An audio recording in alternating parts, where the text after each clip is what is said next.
Une production des studios Bars.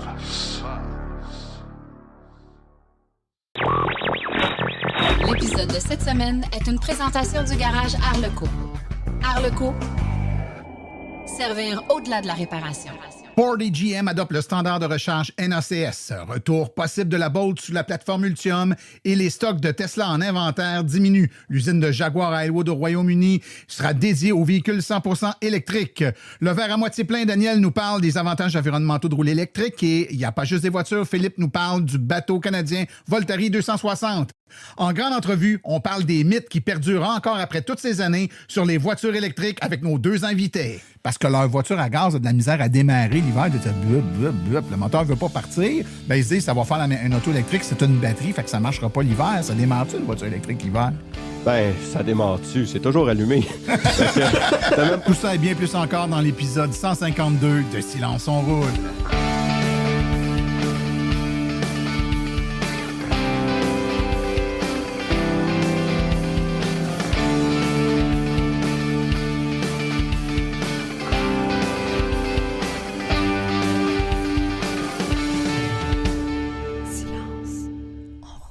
Bonjour tout le monde, mon nom est Martin Archambault et c'est avec passion et plaisir que j'anime Silence on roule, le balado dédié 100% au transport électrique. Silence on roule est également le fier partenaire de l'Association des véhicules électriques du Québec. J'espère que vous allez bien, que vous avez passé un très beau 2 semaines. Et il s'en passe des choses, des fois, entre deux épisodes de Silence on roule. On vient de finir d'en enregistrer un et puis l'actualité explose et puis on se dit, ah ben mon Dieu, avoir enregistré ça 2 jours plus tard, on aurait pu en parler. Donc, écoutez, la bonne nouvelle, c'est qu'il y a des épisodes aux 2 semaines, donc on ne peut pas décaler trop quand même. Que s'est-il passé? Ben, on vous en a parlé dans les derniers épisodes avec l'intention de Ford, de l'entente entre Ford et Tesla, je devrais dire, qui fait en sorte que les superchargeurs Tesla vont être ouverts aux voitures Ford et que Ford a annoncé qu'ils vont migrer leur développement du véhicule pour adopter le port de recharge NACS, qui est le standard, les connecteurs Tesla, dans quelques années. Donc, il faut prévoir une espèce de mouvement là, vers les chargeurs Tesla ou le standard Tesla qui pourrait être installé ailleurs que sur les bornes Tesla, incidemment. Eh bien, dans la dernière semaine, on a également appris que GM a également signé le même type d'entente avec Tesla. Ils vont avoir accès aux superchargeurs et vont également modifier leur port de recharge sur leurs véhicules en Amérique du Nord pour adapter le standard NACS. Qu'est-ce que ça veut dire en clair? C'est que les 2 gros manufacturiers de voitures américains s'alignent avec le standard NACS, qui est le standard Tesla. Alors là, ça commence à être un mouvement de masse assez important.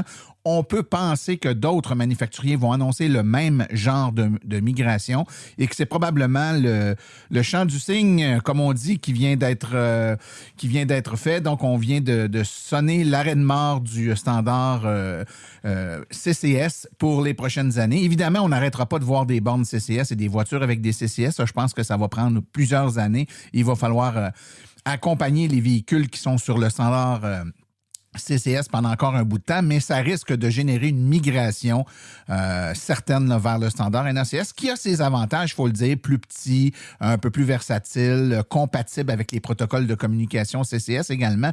Donc, il y a plein de possibilités qui s'ouvrent là.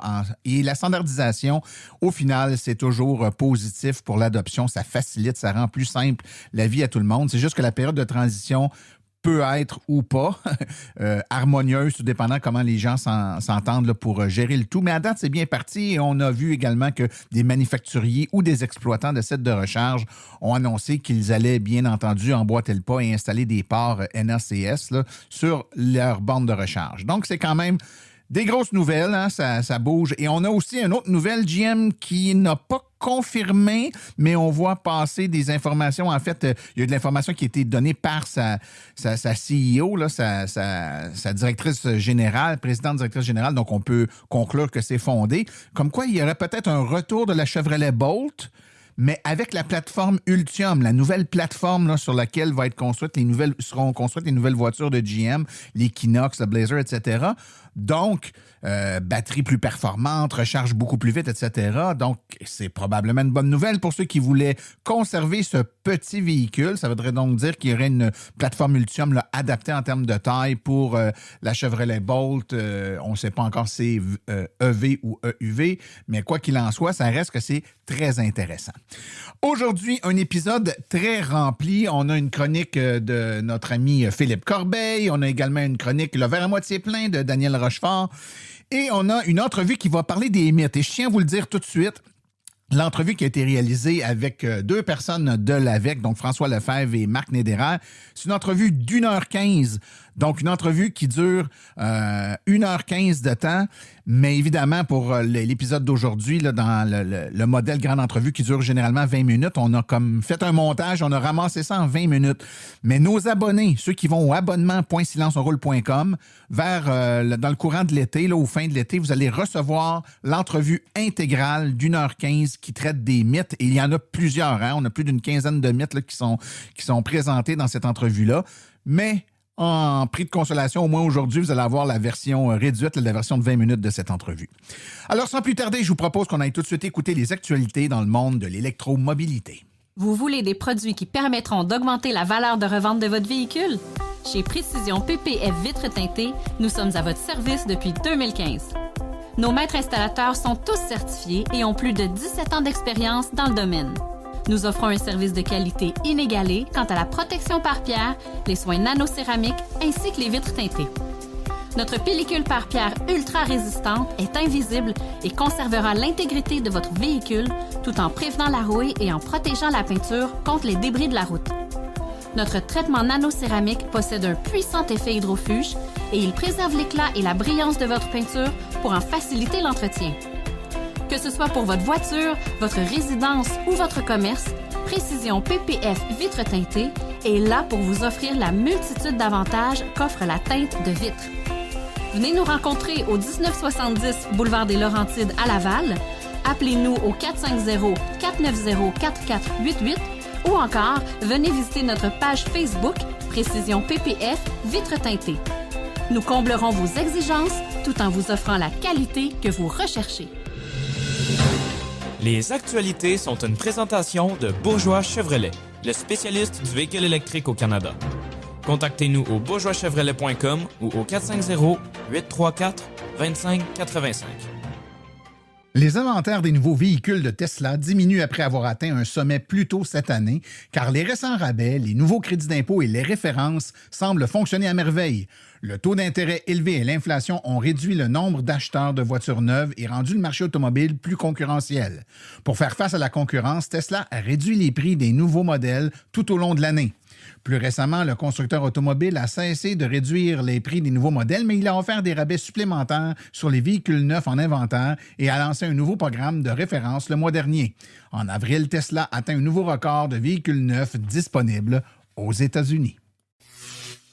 Jaguar Land Rover a annoncé que son usine de Halewood au Royaume-Uni deviendra une usine de production entièrement électrique. La société investira 25,4 milliards de dollars canadiens au cours des 5 prochaines années.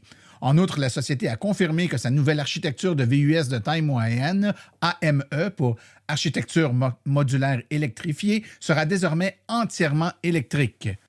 Jaguar a également annoncé que le premier de ses nouveaux modèles sera une GT 4 portes. La société a déclaré que le véhicule permettra une autonomie de 700 km avec un prix de départ aux alentours de 166 000 $ canadiens.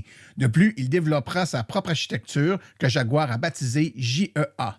Le modèle devrait être mis en vente sur le marché vers 2024. Si les véhicules à combustion disparaissaient des parcs automobiles américains d'ici 2035 et étaient remplacés par des véhicules zéro émission, incluant des voitures, des camions et des VUS électriques, le pays verrait d'ici 2050 89 300 décès prématurés de moins, selon un nouveau rapport de l'American Lung Association. Mais le pays devrait également s'orienter davantage vers l'énergie propre sans combustion, comme l'éolien, le solaire, l'hydroélectricité, la géothermie et le nucléaire, pour en tirer tous les avantages pour la santé. Le rapport publié il y a une semaine indique que les Américains auraient 2,2 millions de crises d'asthme en moins et 10,7 millions de jours de travail perdus en moins, ce qui pourrait sauver 970 milliards de dollars américains en santé publique. La Formule E a été désignée comme la première organisation sportive mondiale à s'aligner avec des normes internationales pour contribuer à la neutralité carbone. Depuis sa création, la Formule E est devenue le premier sport à recevoir la certification pour le maintien d'une empreinte carbone zéro net, conformément à la définition en 2020 de l'initiative Climate Neutral Now des États-Unis. En outre, la Formule E a fait un pas important vers la durabilité en rejoignant l'initiative Science Based Targets, en s'engageant à réduire les émissions de carbone des championnats du constructeur de 45 % d'ici 2030, se basant sur la référence de la saison 5 de 2019. Le sport a déjà réalisé une réduction de 24 % des émissions, même s'il continue de se développer et d'accueillir de plus en plus d'événements. Cela confirme l'engagement de la Formule E en faveur de la durabilité et met en valeur ses progrès sur la diminution et son impact environnemental. BrightDrop, la fourgonnette de livraison tout électrique de GM, est maintenant disponible au Canada pour la première fois à l'extérieur des États-Unis.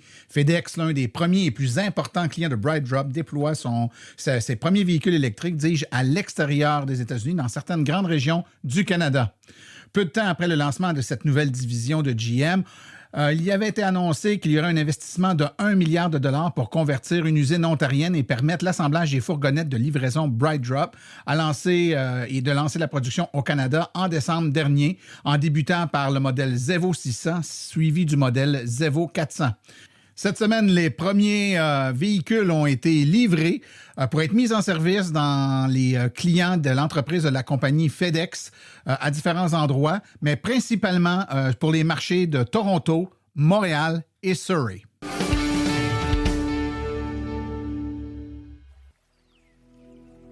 Chronique Le verre à moitié plein avec Daniel Rochefort.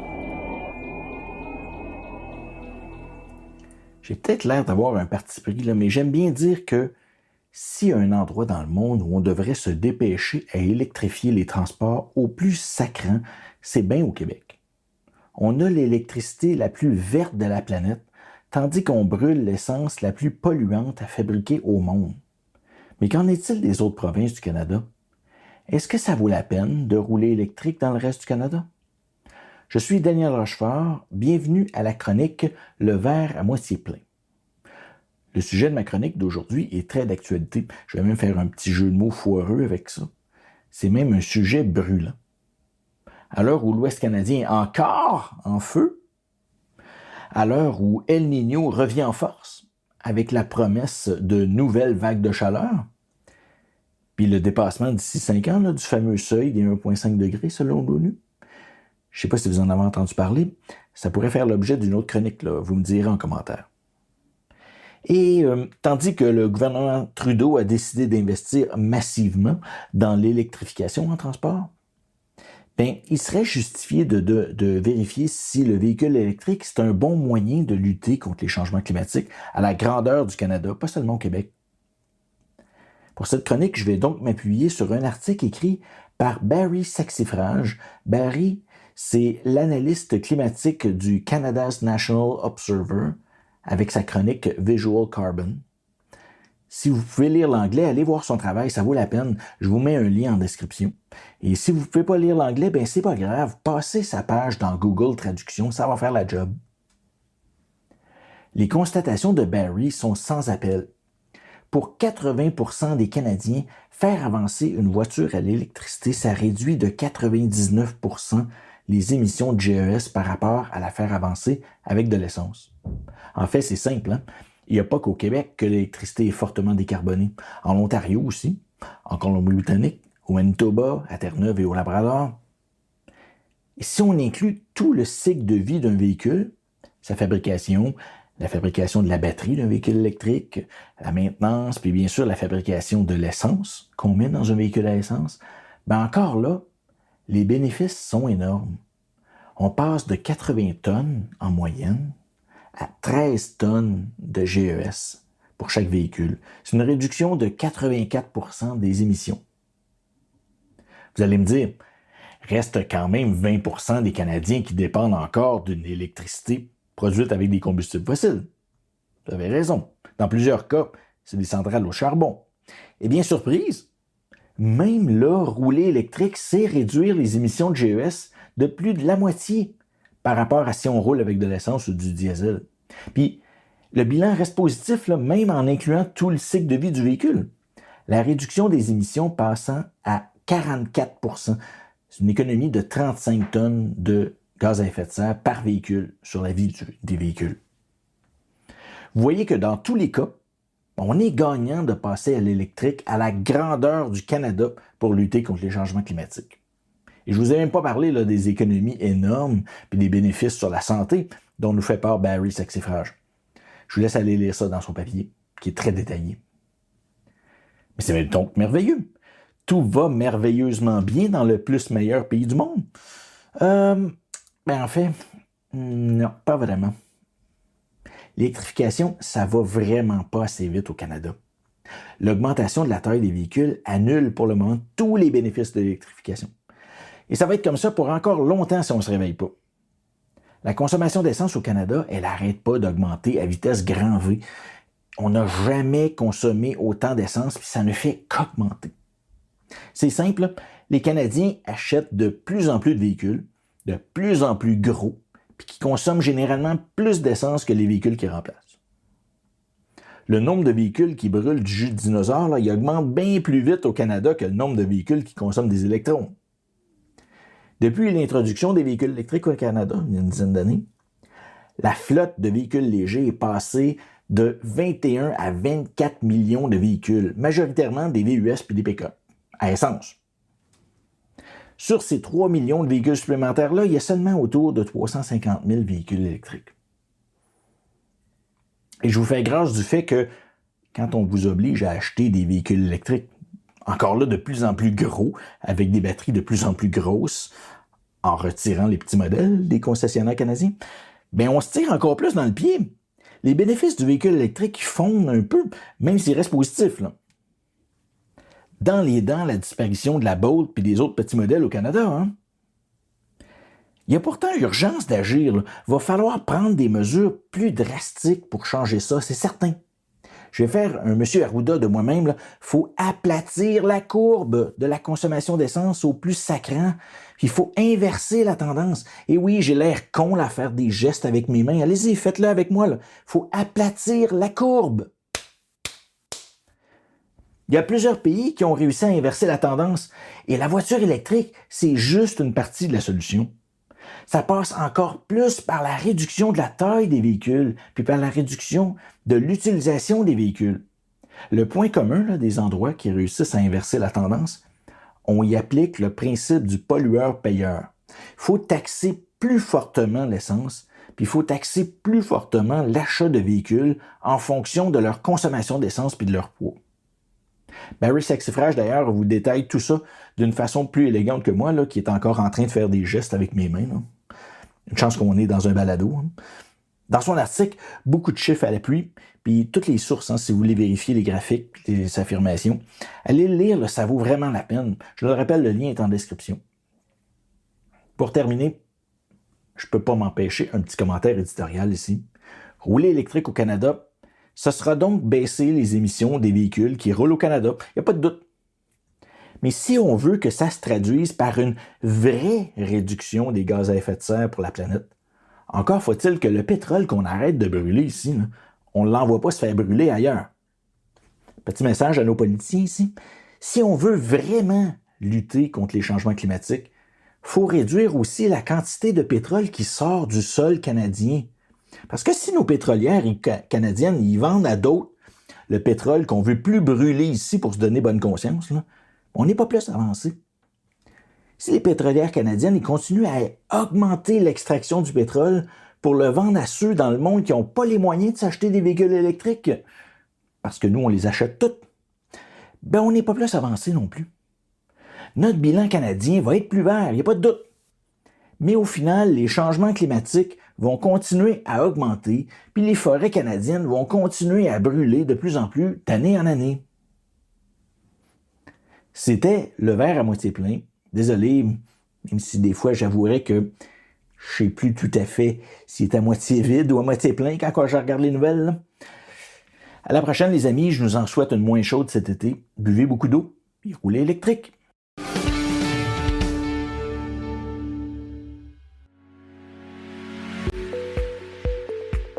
Vous venez de faire le saut vers l'électrique et devez réfléchir à vos recharges. Vous voulez une borne au chalet? Vous voulez une solution rapide et sans embûches? Il n'y a qu'une solution, Hydro Solutions. Depuis plus de 60 ans, Hydro Solutions est une entreprise québécoise de confiance. Vous les connaissez pour les chauffe-eau, mais ils offrent également un service clé en main pour les bornes de recharge. C'est définitivement l'avenue à privilégier afin de faire affaire avec une entreprise d'expérience qui s'occupera de tout. Demandez une soumission gratuite et sans engagement de votre part au www.hydrosolutions.com. Une seule visite sur leur site web vous permettra de constater la simplicité avec laquelle vous pouvez entamer une démarche afin qu'ils prennent tout en charge. L'analyse de votre situation, l'installation d'une borne de qualité par un installateur certifié et même, au besoin, le financement sur 24 ou 48 mois. Par la suite, en cas de problème, leur équipe d'experts est là pour vous. Hydro Solutions, leur mission, vous simplifier la vie.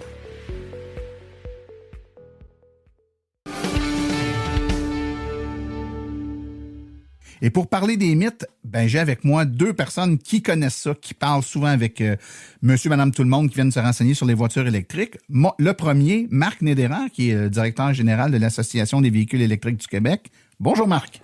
Salut Martin. La deuxième, qui est directeur régional de l'AVEC aussi, mais pour la région du centre du Québec, c'est bien ça. Donc, François Lefebvre. Bonjour François. Salut Martin. Donc, vous êtes deux électromobilistes d'expérience, donc vous connaissez bien les voitures électriques, mais encore mieux, vous connaissez bien la job de parler de voitures électriques avec des gens qui connaissent pas ça, puis d'être confrontés avec leur perception parfois un peu erronée, ou en tout cas, ils ont entendu toutes sortes d'affaires, puis ils nous amènent toutes sortes d'histoires ces voitures électriques. Des fois, c'est drôle, des fois, c'est un peu moins drôle parce qu'on est tanné de répéter les mêmes affaires, mais quand même, on va essayer de débusquer ça aujourd'hui. Un qu'on entend encore souvent, puis je pense que c'est un peu influencé par le fait qu'on a des appareils à batterie à la maison. On a peur que les batteries des voitures électriques dureront pas, que ça va être de très courte durée. Je pense à toi, François, ça fait longtemps que tu as des autos électriques. T'es-tu venu au bout de tes batteries d'auto électriques, toi? Je suis rendu à mon 3e véhicule électrique. Si on regarde les premiers, c'était un 2016, mon Mitsubishi Imiev. J'ai fait 125 000 km avec, puis peut-être que j'ai perdu 10 à 15 % d'autonomie. Donc, est-ce que ça durera pas? Rendu à 125 000 km, je suis pas trop stressé pour la durabilité. Ouais, c'est plus la carrosserie qui va lâcher à un moment donné que la batterie. Toi, Marc, as-tu l'impression que tes batteries d'auto... En fait, moi, j'ai deux Tesla. J'ai un Model X qui a 120 000 km, puis j'ai une Model 3 qui a 100 000 km. Puis, en gros, les deux, on a perdu à peu près ça, 5 %. C'est pas si pire que ça.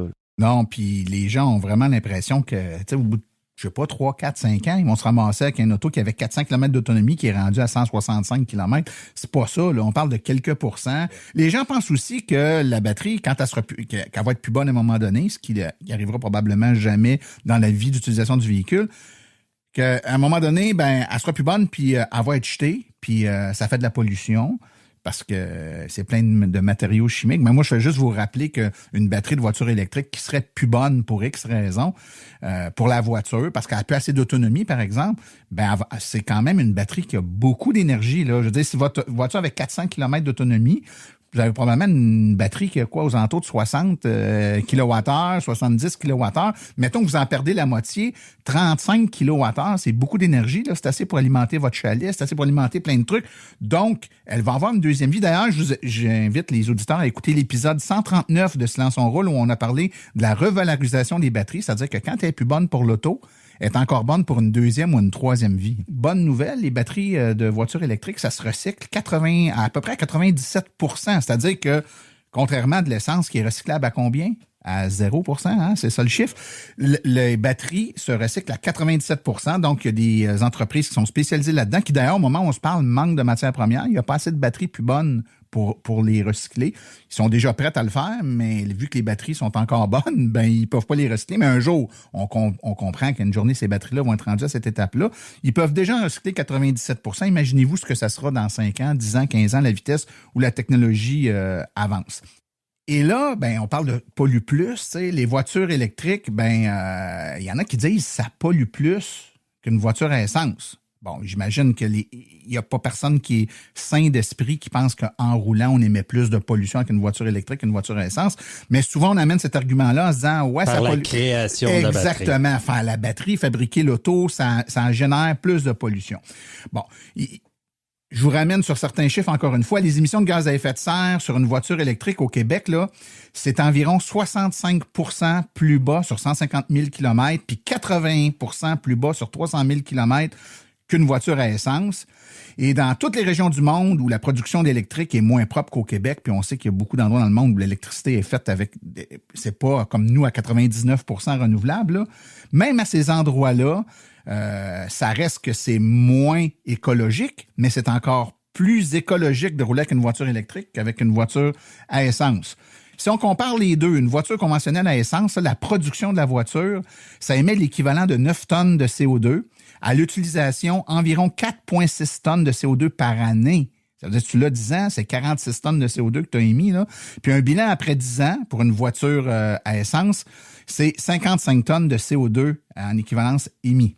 Si on prend la voiture électrique, sa production, 11,4 tonnes de CO2. On a dit 9 tonnes pour la voiture conventionnelle. Donc, c'est légèrement plus. C'est pas tant que ça, hein? C'est pas le double, là. Il y en a qui disent que c'est le double. Non, c'est légèrement plus. À l'utilisation, c'est 0 tonnes de CO2 par année.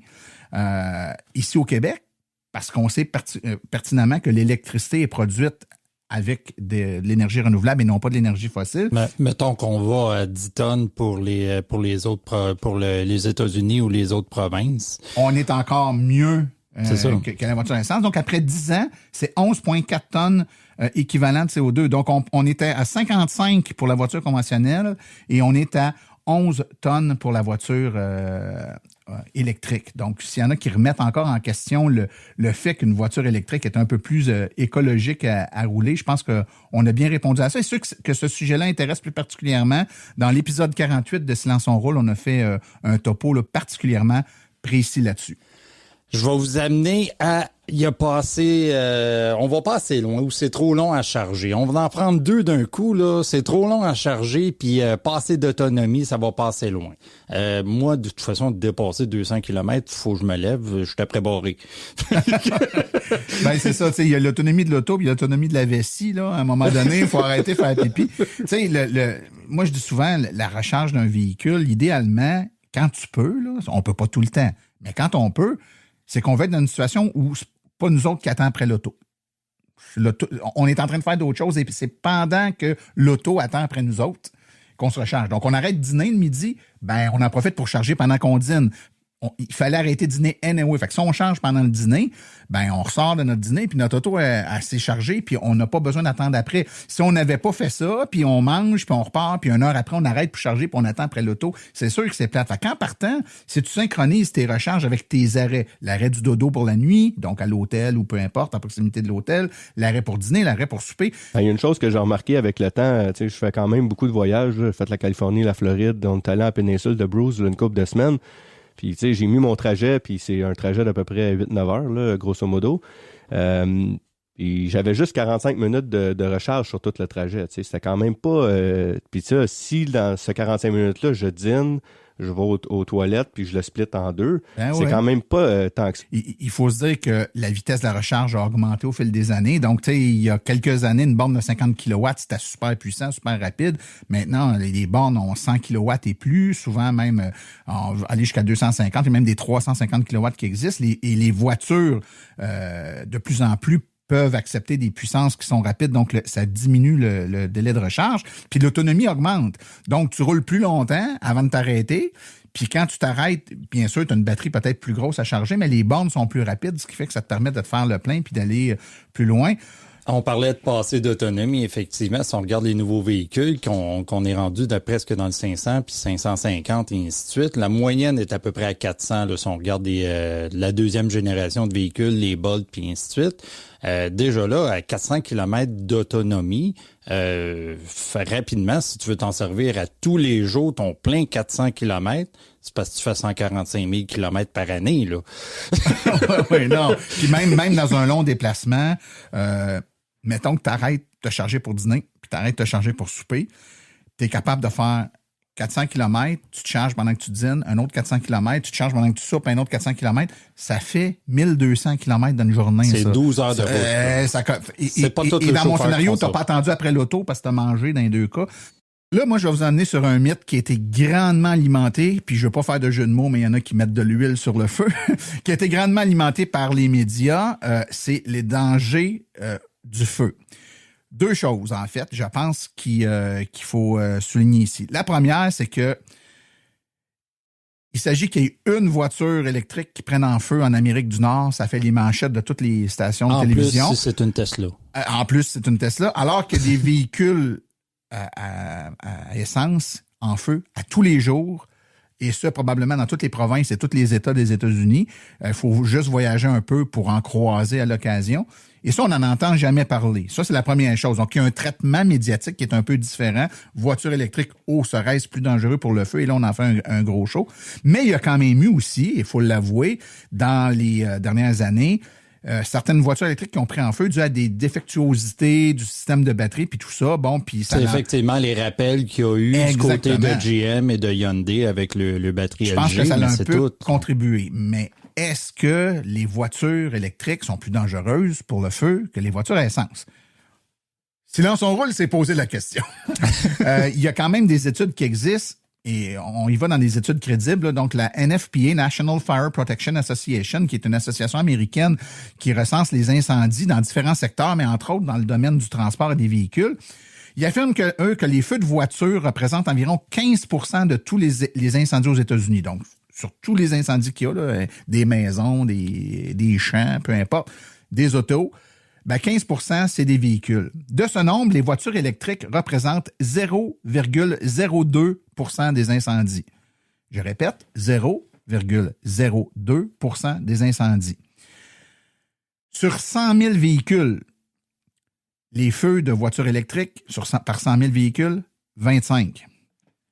Les feux pour 100 000 véhicules, voitures à essence, 1529. Un problème 10 fois moins présent dans les voitures à essence, et c'est à la baisse en plus, là, parce que de plus en plus, les systèmes électriques, les améliorations qui ont été faites avec les premiers problèmes du début, ça veut dire que c'est toute proportion gardée. Là, je suis pas sur... on n'est pas en mode il y a eu tant de feux d'auto électriques puis tant de feux d'auto à essence. C'est normal qu'il y ait moins de feux d'auto électriques, il y a moins d'auto électriques. Là, c'est un ratio. Là. Par 100 000 véhicules... 25 feux de voitures électriques, 1529 de voitures à essence. Là, le prochain mythe qu'on va parler, c'est est-ce que ça nous permet d'aller partout avec un véhicule électrique? Là, souvent, on entend dire les véhicules électriques, c'est fait pour la ville, aussitôt qu'on sort de la ville, là, ils arrêtent, on ne sait pas pourquoi. Mon camp de chasse à Clova. Ça fonctionne pas. Les seuls concepts, des fois, que je regarde, moi, c'est que des fois, il y en a qui me disent « moi, j'ai un chalet 300-400 km dans le bois, pas d'électricité rendue au chalet. » Là, je peux comprendre que ça peut être un enjeu, mais essentiellement, moi, pour avoir fait 220 000 km dans le dernier 4 ans avec des véhicules électriques, j'ai fait la Californie, j'ai été dans le coin de Kansas, dans le coin de Memphis, j'ai été dans des endroits que c'est pas le fun de rouler électrique. Là. C'est rare qu'on dise ça, là, mais il y a des endroits aux États-Unis que c'est très clairsemé en fait de borne, mais ça m'a jamais empêché de voyager depuis que j'ai un auto électrique. Là. Donc, si on conclut, c'est pas vrai qu'on peut pas aller partout. On peut aller partout, mais il est possible que dans certaines régions plus éloignées, il y ait moins de bornes. Mais la bonne nouvelle, c'est qu'il y a moins de véhicules électriques aussi. Donc, normalement, ça devrait pas trop être un problème. Là, maintenant, on va parler d'assurance. Il y a beaucoup de gens qui nous disent « les assurances, ça coûte bien plus cher. Pourquoi que ça coûte plus cher? » C'est pas tout à fait vrai. Il y a deux phénomènes là-dedans, moi, que je comprends. Là. Il y a le phénomène que oui, c'est vrai que les autos, c'est de l'inconnu. L'auto électrique, souvent, pour les assureurs, c'est de l'inconnu. Les actuaires n'ont pas de données. Ce qui fait que, oui, il y a des assureurs qui sont extrêmement chers pour certaines marques, mais il y a des assureurs qui sont corrects puis qui ne factureront pas plus vraiment qu'un auto à essence là, par rapport à l'assurance. Puis l'autre chose, c'est sûr que les autos deviennent de plus en plus technologiques, mais c'est pas juste les autos à essence et électriques qui viennent avec plus de technologie, c'est les deux. Fait que dans le fond, les assurances augmentent pour tout le monde, que ça soit électrique ou à essence. L'historique du conducteur joue pour beaucoup. Combien de fois on voit sur les réseaux sociaux quelqu'un qui dit j'ai appelé, je sais pas moi, tel fournisseur, je nommerai pas de nom, là, tel assureur, il me charge tel prix, ça n'a pas de bon sens, puis t'en as un autre à côté, ben moi, j'ai le même char que toi, je t'assurais là, puis c'est la moitié moins cher que toi. Tu sais, l'assurance, là, c'est il y pas a du dossier personnel beaucoup. Exactement, c'est pas une braquette. N'importe qui vient s'assurer ici, qui assure tel auto, ben c'était le prix. Non, c'est t'as quel âge, c'est quoi ton historique de conduite, tu es dans quelle région, c'est ça. Il y a un paquet de phénomènes qui fait que ça va impacter sur le prix et souvent on interprète ça comme étant, ben ils nous chargent plus cher. Moi, je vous dis, magasiner, premièrement, de l'assurance, ça se magasine. Il y a des différences de prix incroyables, des fois d'un assureur à l'autre. Et il y a des entreprises qui ont des rabais quand tu as une voiture plus écologique, qu'elle soit électrique, hybride branchable, etc. Donc, des fois, tout ça mis ensemble, tu t'en tires à bon compte, parfois même moins cher que ta voiture essence que tu avais précédemment. On va vous amener sur un autre point que c'est effectivement un des points qui nous ramène, c'est le prix élevé des véhicules électriques. Donc, pourquoi c'est si cher? Pourquoi qu'on... Tu sais, ça a l'air... C'est trop cher. C'est trop cher. C'est ça. Le mythe, c'est trop cher, une voiture électrique. On n'achète pas parce que c'est trop cher. C'est ça. Au départ, on a un véhicule neuf avec la technologie à côté d'un bout à l'autre. Ça reste, François, que c'est cher. Je veux dire, un auto électrique au bas mot, là, c'est 45 000 $. Je veux dire, tu sais, en bas de 45 000, il peut y avoir quelques modèles, là, mais mettons qu'on fait une moyenne, là, on sait aux alentours de 45-50 000 $. 45-50 000 $ pour la moyenne des gens, c'est un montant important. Maintenant, les voitures à essence neuves, équivalentes, sont pas vraiment en moyenne, vraiment beaucoup moins chères. Si on regarde technologie pour technologie, effectivement, on va avoir des véhicules à 25 000 $. Il ne faut pas regarder juste le prix d'acquisition, il faut regarder le prix total de possession du véhicule. Votre véhicule à essence équivalent vous a peut-être coûté un peu moins cher, mais si vous mettez 300 $ par mois d'essence dedans, ben c'est l'équivalent d'un auto électrique que vous faites un paiement de 300 $ plus cher par mois puis que vous mettez plus d'essence dedans. Puis vous allez mettre quoi? Typiquement, là, les gens qui se posent la question, c'est à peu près une trentaine de dollars par mois d'électricité à la maison. Si vous vous chargez 90% du temps à la maison, c'est typiquement à peu près une trentaine de dollars. C'est 350 $ par année à peu près que ça coûte. Moi, souvent, ce que j'allais dire pendant les événements, c'était le haut monde. Regarde, calcule combien tu fais d'essence par mois. Prends 75% de ça. Le 25%, garde-les pour payer ton électricité. T'as plus que du lousse là, avec ça. Mais avec le 75%, tu peux le rajouter sur ton paiement. Là. Ta mensualité, tout à fait. L'hiver s'en vient.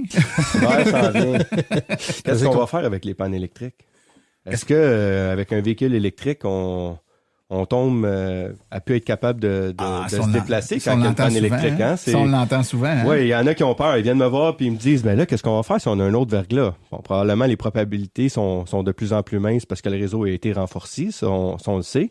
Mais il y a aussi que peut-être qu'on pourrait avoir un autre verglas, mais c'est pas vrai que parce qu'il n'y a plus d'énergie qui rentre dans votre maison que votre auto est tout le temps vide.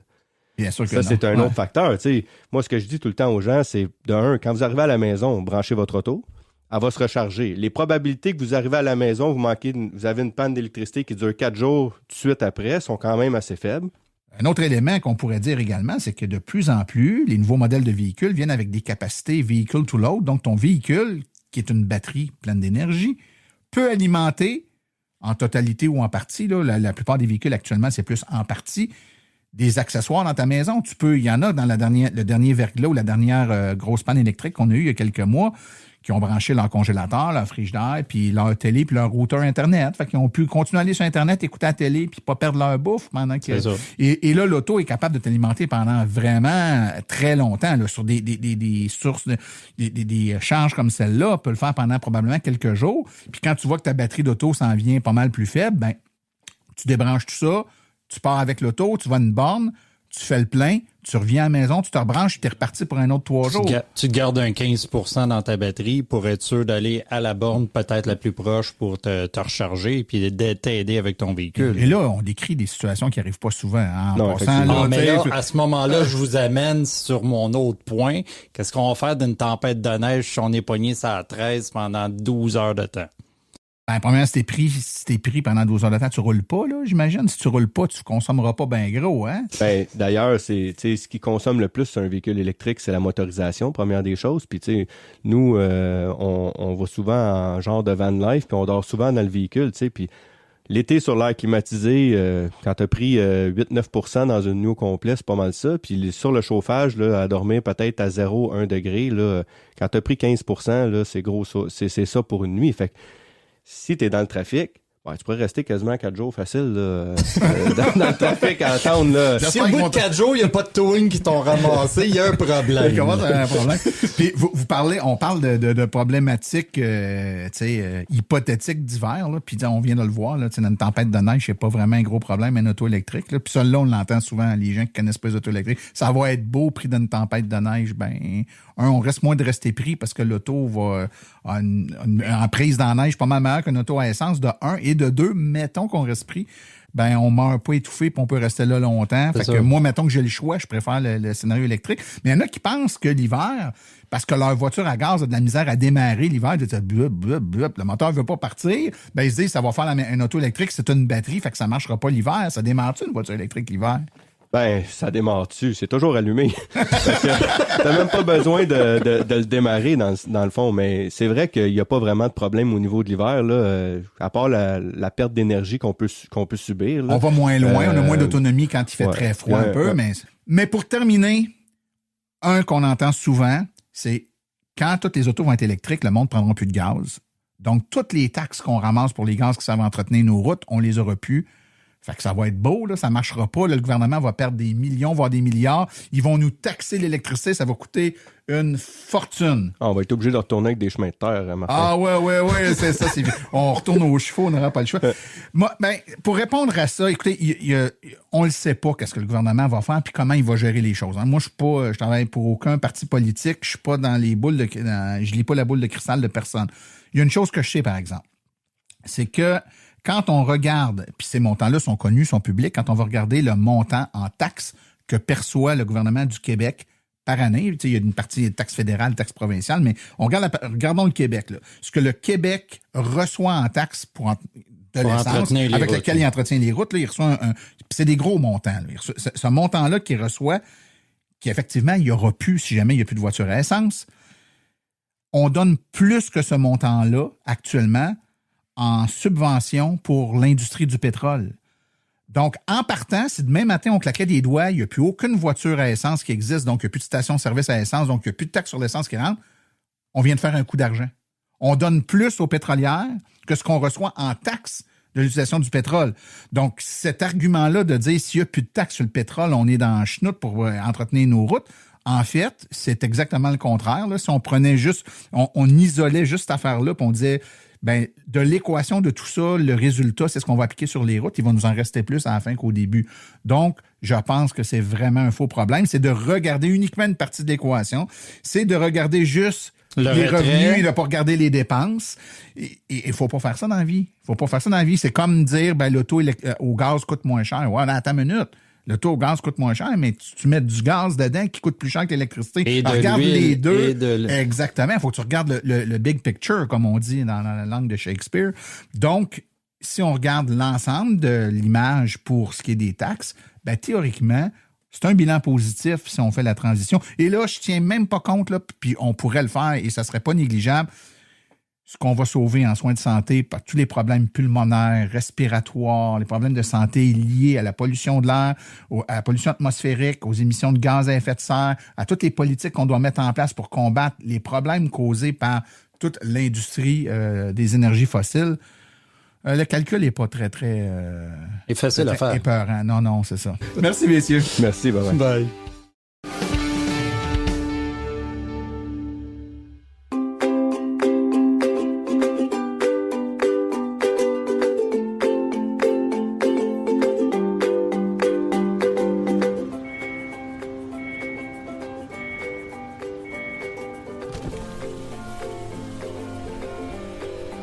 C'est vrai que ça brise moins, mais il y a quand même un minimum d'entretien à faire sur nos voitures électriques. Quand est venu le temps de faire l'entretien de mon véhicule, j'ai choisi de faire confiance à l'équipe d'Arleco plutôt que le concessionnaire. Ça fait maintenant 3 générations que cette entreprise familiale chouchoute nos voitures et ils ont été parmi les premiers à s'engager activement dans l'électrification des transports tout en adoptant des procédures et des produits sains pour l'environnement. Avec ses techniciens spécialement formés à l'entretien et réparation des voitures hybrides et électriques, Arleco nous offre aujourd'hui la même qualité de service sur nos VE qu'elle a toujours livré depuis bientôt 40 ans. De plus, chez Arleco, j'obtiens 10 % de rabais sur la main-d'œuvre et les traitements anti-rouille avec ma carte membre hors de l'AVEC. Arleco Génération 3, 8470 boulevard Parkway à Anjou. 514-352-1446 ou arleco.ca. Arleco, servir au-delà de la réparation.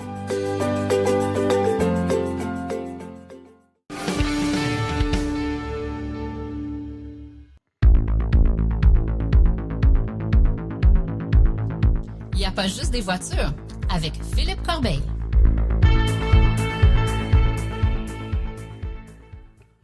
Bonjour, avec l'été qui s'en vient, je vais vous parler de bateaux électriques, plus précisément du Voltari 260, un bateau électrique de haute performance qui produit 740 chevaux vapeur et 1000 livres de pied couple et qui peut atteindre presque 100 km/h en vitesse de pointe. On commence à voir de plus en plus de bateaux électriques avec de bonnes performances. Ce qui est intéressant avec le Voltari, c'est que l'entreprise est canadienne. Voltari est né avec la fusion de LTS Marine et de Carbone Marine. LTS a été fondé en 2009 et ils ont développé des moteurs et des blocs batteries pour les bateaux. Leur premier prototype était d'ailleurs propulsé par des batteries plomb-acide. Il y a eu pas mal d'évolutions et maintenant ils produisent leurs propres batteries lithium-ion qui sont installées dans les bateaux Voltari. L'autre entreprise qui a servi de base pour le développement de ce bateau, c'est Carbone Marine. Cette entreprise se spécialisait dans la fabrication de coques de bateaux en fibre de carbone. Les coques en fibre de carbone étaient plus performantes que les coques traditionnelles et lorsque les dirigeants de Carbone Marine ont découvert les bateaux électriques, ils sont tombés en amour avec ceux-ci. Et voilà, c'est ce qui a permis le développement du Voltari 260. Donc, il s'agit d'un bateau de 26 pieds qui a un moteur électrique de 740 chevaux et qui tire son énergie de batterie lithium-ion d'une capacité de 142 kWh. La coque est faite en V de 24 degrés, entièrement en fibre de carbone. Le poste de pilotage est muni de 2 immenses écrans de contrôle de 17 pouces développés avec l'aide de la compagnie de GPS Garmin. On a aussi des sièges recouverts d'Alcantara qui dissipent la chaleur. Au niveau des performances, on nous promet 35 000 d'autonomie à une vitesse de 30 000 à l'heure, donc environ 55 km d'autonomie à près de 50 km/h. Pour commander un Voltari 260, il vous suffit simplement d'aller sur le site voltarielectrique.com et de payer un dépôt non remboursable de 250 $ pour être ajouté au calendrier de production. Afin de démontrer les capacités de leur bateau électrique, les dirigeants de Voltari se sont organisés une expédition en janvier dernier en traversant le détroit de la Floride qui sépare la Floride des Bahamas. Ils sont donc partis de Key Largo en Floride pour se rendre à Bimini aux Bahamas, un parcours de 91 000, soit environ 146 km. Ils ont mis un peu moins de 20 heures pour réaliser l'exploit. Afin de pouvoir accomplir cette traversée sur une seule chale, ils ont navigué à une vitesse moyenne d'environ 5 000 à l'heure, soit 8 km/h. Il faut dire que c'est la première fois qu'un bateau électrique enregistre une telle traversée et cela met la barre sur les performances à dépasser pour le futur. Puisqu'il est plus demandant en énergie de déplacer un bateau qu'une voiture, le défi de rendre les bateaux électriques plus performants au niveau des capacités de franchissement de distance est gros. Le développement des batteries pour les rendre plus légères et plus performants sera sûrement la clé. Néanmoins, avec ses 55 km d'autonomie à 50 km/h, Voltari estime que cela sera suffisant puisque, selon leurs données, la majorité des plaisanciers parcourent moins en une journée. Finalement, sachez que puisque le Voltari est un produit de haute qualité, le prix demandé pour le Voltari 260 est de 450 000 $ américains. C'est par contre dans l'échelle de prix pour ce genre de bateau car si on le compare au X-Shore, un autre bateau électrique de luxe du même niveau, qui avait fait l'objet d'une chronique dans le passé, on parle, lui, d'un prix de départ de 415 000 Canadiens. Sur papier, le Voltari est toutefois plus performant que son rival au niveau de la vitesse de pointe puisqu'il peut atteindre un impressionnant 52 nœuds. C'est donc tout pour cette semaine et on se reparle prochainement car il n'y a pas juste des voitures.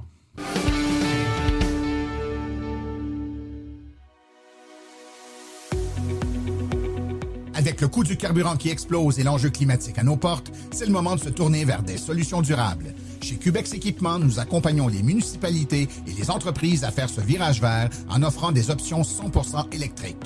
Depuis 2021, le Max-EV a fait son entrée remarquée sur le marché des véhicules utilitaires électriques compacts à basse vitesse. Il se distingue largement de la compétition. Les avantages d'un camion électrique sont grands. Des coûts d'opération beaucoup plus bas, aucun besoin d'éteindre le véhicule à l'arrêt, des coûts d'entretien fortement réduits et zéro émission de CO2. Le Max-EV est doté d'une transmission efficace, d'une suspension indépendante aux 4 roues, des freins à disque hydrauliques ainsi que le chauffage et la climatisation. C'est actuellement le seul véhicule de sa catégorie à être doté de batteries lithium-ion ultra performantes, à pouvoir tirer une remorque jusqu'à 1500 livres. Boîte ouverte, benne basculante, boîte cargo ou porte-échelle, Cubex Équipement saura vous fournir le modèle de Max-EV qui saura faciliter votre travail au quotidien. Le Max-EV est éligible à une subvention de 12 500 $. Pour en savoir plus, contactez-nous au 1-877-GO-CUBEX ou visitez le www.cubexltee.com.